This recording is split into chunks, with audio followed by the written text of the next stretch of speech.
All right, so we'll go ahead and resume with the Overdrive planetary bearing and bearing plate.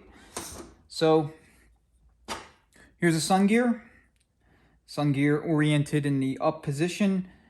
You want these notches to face downward. So when it goes on,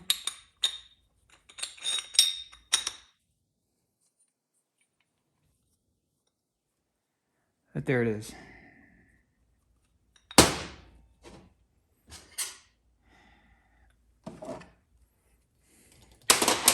This snap ring can be a little fussy to get back on. In fact, I need different pliers.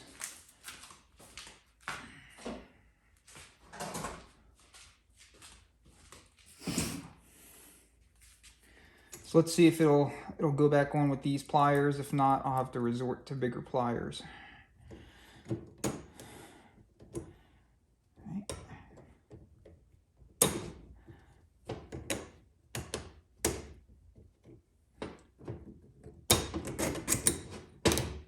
Get in there. Okay, all right, very cool.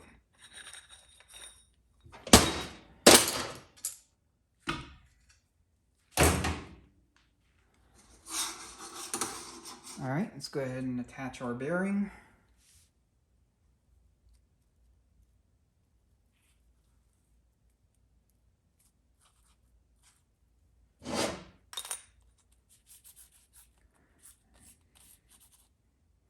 Just like that. All right, now with respect to the bushings in the Overdrive sun gear, they didn't come in the bushing kit, they didn't come in the main overhaul kit. And generally speaking, it's not critical to replace them as long as there's not excessive side play. So the best way to tell is to simply, see how they go.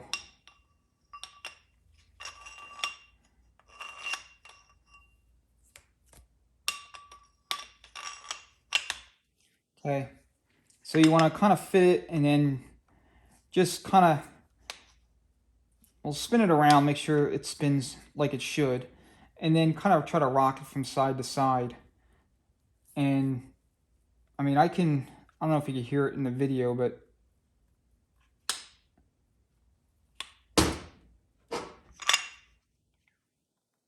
you hear that a little bit. I mean, it barely moves. So it's just enough clearance in there to allow fluid to flow through and lubricate, and that's going to be fine. It's not going to hurt anything. All right, so that's assembled. Next thing I want to do is I want to put the planet in. So I didn't film the disassembly of this transmission and what I look for when I inspect, but I mean, if you're watching transmission videos, you probably already know this. But in case you don't, when you want to verify a pinion's in good shape and serviceable condition, you just kind of take the planet in your hand and try to wiggle the pinions back and forth like this, just like back and forth. And if they do wiggle, if there's play, then you're going to need to either replace this whole housing with a brand new Planetary, or you can take it to like a specialist or a machinist that can pop out these pinions and rebuild this carrier assembly. Or you could do it yourself. I typically don't get involved in that. I mean, it's not overly difficult, it's just not something I have time to do. But, these are kind of, secured in here. Typically they're pressed out, and then the little needle bearings are what usually go bad. So when they rebuild them, they'll go back in with all new needle bearings, new pinion gears if that's, if these are excessively worn, and then they'll put new washers in place so that your clearances up and down are back to within spec. This planet's fine.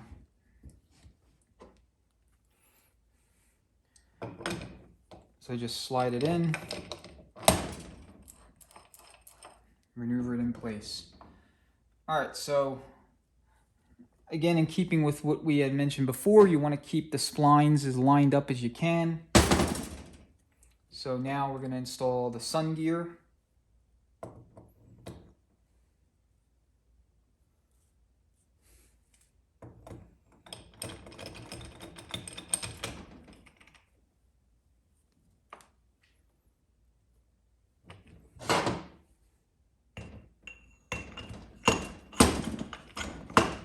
and then you install your alignment tool. So next is that big giant spring. So a word of caution on this thing. This is approximately 800 to 850 foot-pounds of seat pressure when it's fully seated. So you really need to be using a proper shop press, a hydraulic press, to disassemble and reassemble this unit. And sometimes when you disassemble it and you take off the little ring here and you remove the wave snap ring, in most cases the entire hub with all the overdrive direct frictions will kind of rise up slowly as you release the pressure, kind of like almost like Lazarus rising from the dead, and the spring will be completely unwound and relaxed. But there are occasions, including with this unit, where the spring doesn't actually unwind fully. So you have a situation where it's almost like having a loaded gun, so to speak, where this spring is still under extreme tension, but there's nothing holding it back. There's no retaining ring and no snap ring in place, so that could be dangerous. What I like to do in those situations is I'll take the whole assembly and I'll put it in like a bucket or a bin, something like that. Put a bunch of padding, like old shirts, in there, and I'll just shake it all around. And the almost always, I mean, I've never had this not happen, the spring will come loose. You'll hear the thing fly off against the inside of the bin, and then everything will be in parts, but nothing will be broken, nothing will be damaged, and most importantly, you won't be damaged. So if you take it, you point it to yourself looking at it like this, it's if it flies off, it could break your face, break your nose, break an orbital socket, cause all kind of problems. So you just want to be very careful. This is not something you want to mess around with improvised tooling or anything like that. You need a full-on hydraulic shop press. All right, so what we got to do is we got to orient these splines here on the steels so that they're all lined up, and this can slide right into their respective lug slots on the drum.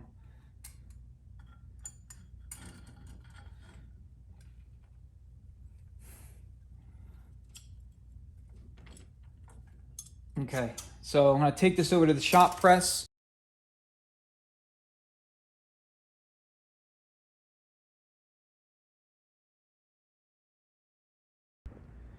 All right, we got everything set up in the press. So now we're going to go ahead and start pressing down the hub and the spring into the drum so that we can secure everything. All right, so we're at the point where we can go ahead and install our retaining rings. Let's see if I can zoom in a little bit. We're like just below flush relative to that snap ring groove. So let's go ahead and stick it in there.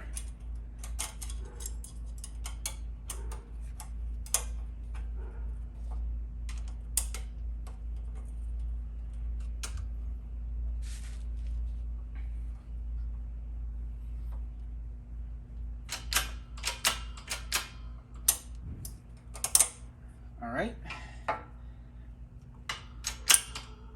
And now we can put our little retaining ring in.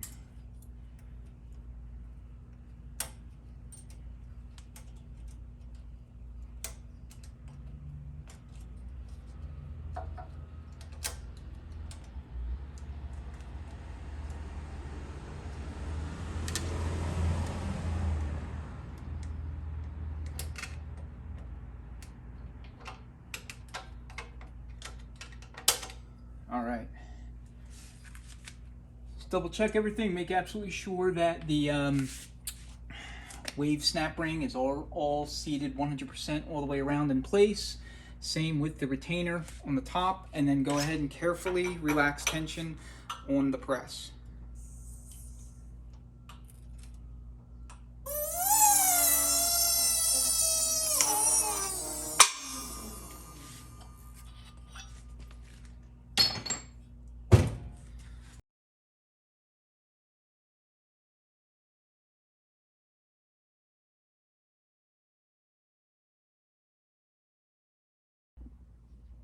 All right, we're gonna go ahead and attach the support bearing. And all I'm basically using is to hold this up like this is the same tool along with a socket to keep the alignment shaft in place.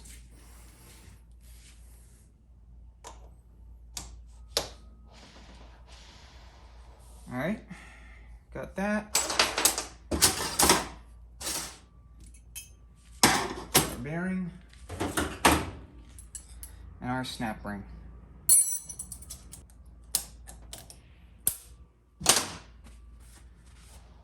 All right, we're now ready to install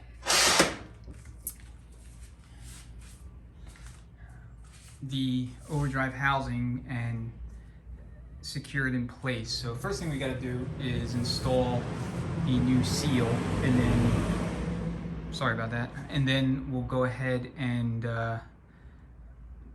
place the housing over the assembly and lock it in place with the snap ring that secures it, that's captured in the case, and it secures it right here, the snap ring groove on the bearing.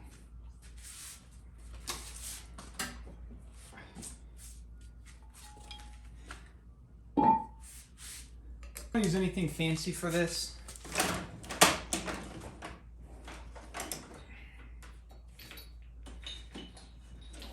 Just basic bushing driver is fine.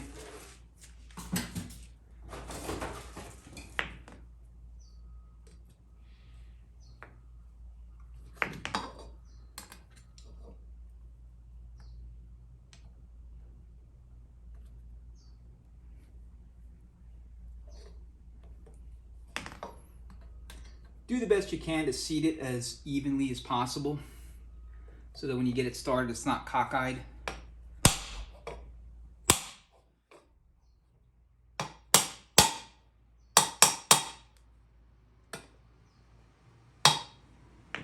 That looks fine.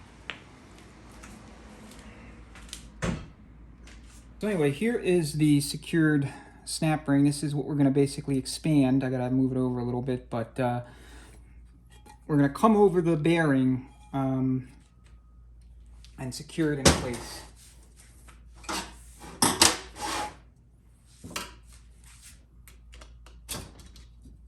Okay.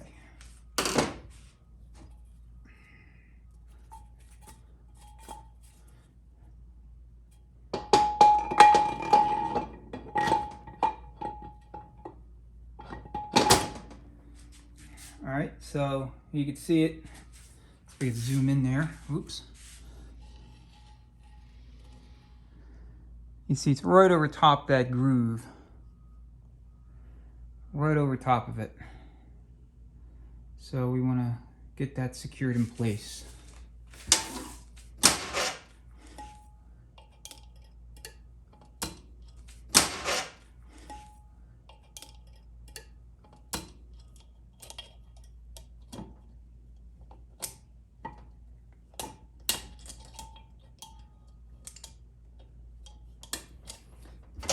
Maybe a situation where I got to resort to slightly wider pliers. There we go, I think it's in. There we go. All right, now it's fully seated. So when it's fully seated, it'll look like this. The ring ends will be slightly below flush relative to the surface of the case, and it'll free spin all around.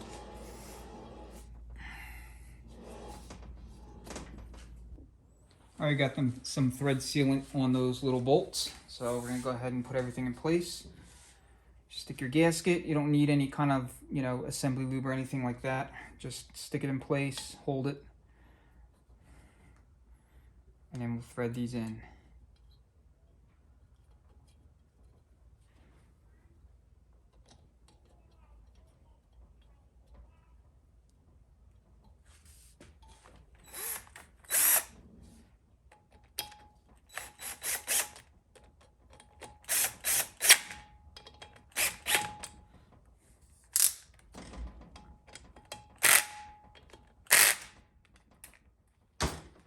Alright, on these, you don't need a lot of torque. I like to take them to, say, I start at 20 inch-pounds and then go from there.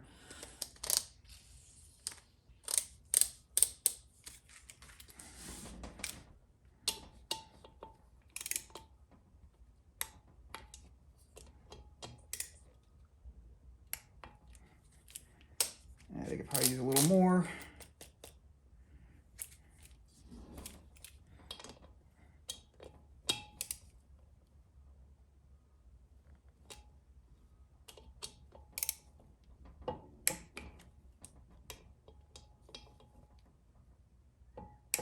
All right, so ended up going to 40.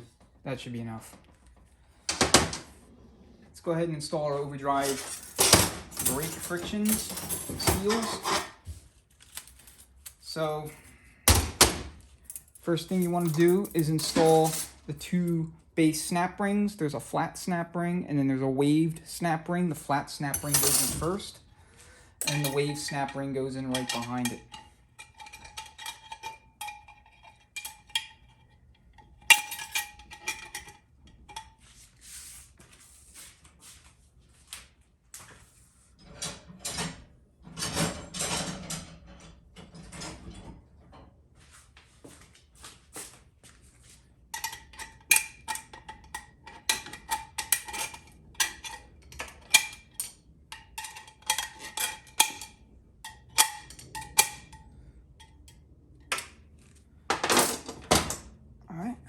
Seat it in.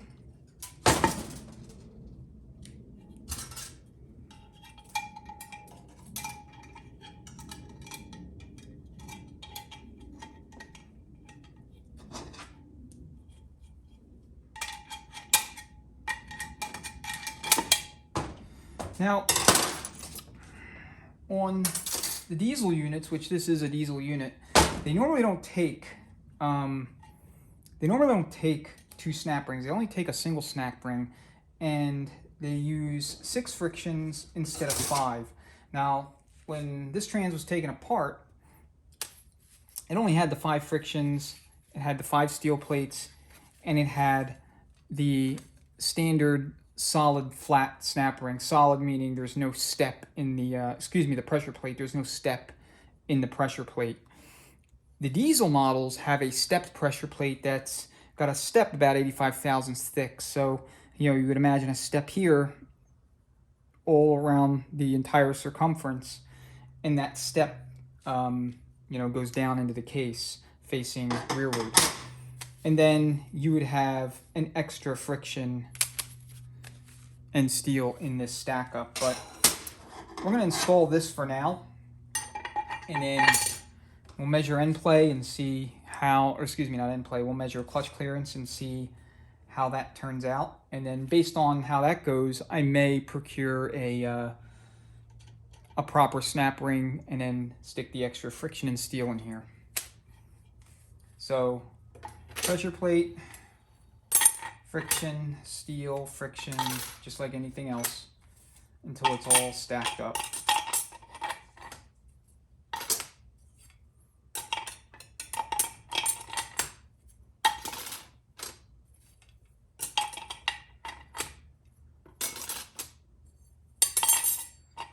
And then you end up with a steel, and then you're going to put the retaining ring in.